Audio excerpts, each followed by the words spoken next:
بسم اللہ الرحمن الرحیم۔ رسول اللہ صلی اللہ علیہ وآلہ وسلم نے ارشاد فرمایا، روز قیامت لوگ پسینے میں شرابور ہوں گے حتیٰ کہ ان کا پسینہ زمین پر 70 ہاتھ تک پھیل جائے گا اور وہ ان کے منہ تک ہوتا ہوا ان کے کانوں تک پہنچ جائے گا۔ حضرت انس رضی اللہ تعالیٰ عنہ سے روایت ہے کہ ایک آدمی نے عرض کیا، اللہ کے نبی، کافر کو روز قیامت اس کے چہرے کے بل کیسے چلایا جائے گا؟ رسول اللہ صلی اللہ علیہ وآلہ وسلم نے ارشاد فرمایا، کیا وہ ذات جس نے اسے دنیا میں پاؤں پر چلایا اس پر قادر نہیں کہ وہ روز قیامت اسے اس کے چہرے کے بال چلائے؟ رسول اللہ صلی اللہ علیہ وآلہ وسلم نے ارشاد فرمایا، تم ننگے پاؤں، ننگے بدن اور بے ختنہ اٹھائے جاؤ گے۔ پھر آپ صلی اللہ علیہ وآلہ وسلم نے یہ آیت تلاوت فرمائی۔ ترجمہ: جیسا کہ ہم نے پیدا کیا تھا پہلی مرتبہ ہم ایسے ہی لٹائے جائیں گے۔ یہ ہماری طرف سے ایک وعدہ ہے جسے ہم پورا کر کے رہیں گے۔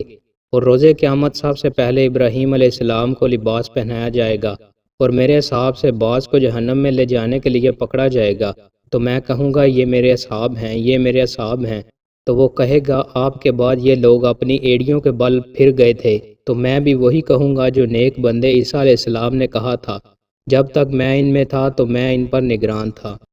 رسول اللہ صلی اللہ علیہ وآلہ وسلم نے ارشاد فرمایا، لوگوں کو روز قیامت سفید سرخی مائع زمین پر جمع کیا جائے گا، وہ زمین میدے کی روٹی کی طرح ہوگی، اس میں کسی کے لیے کوئی نشان نہیں ہوگا۔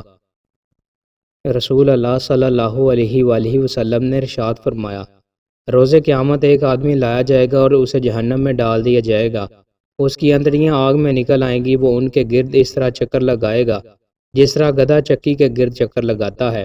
جہنمی اس پر جمع ہو جائیں گے اور اسے دریافت کریں گے، اے فلاں تمہیں کیا ہوا؟ کیا تو ہمیں نیکی کرنے کا حکم نہیں دیتا تھا اور ہمیں برائی کرنے سے نہیں روکتا تھا؟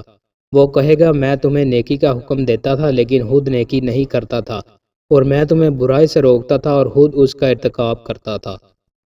دوستو، مزید اچھی ویڈیوز کے لیے ہمارے چینل کو سبسکرائب لازمی کریں۔ بہت شکریہ۔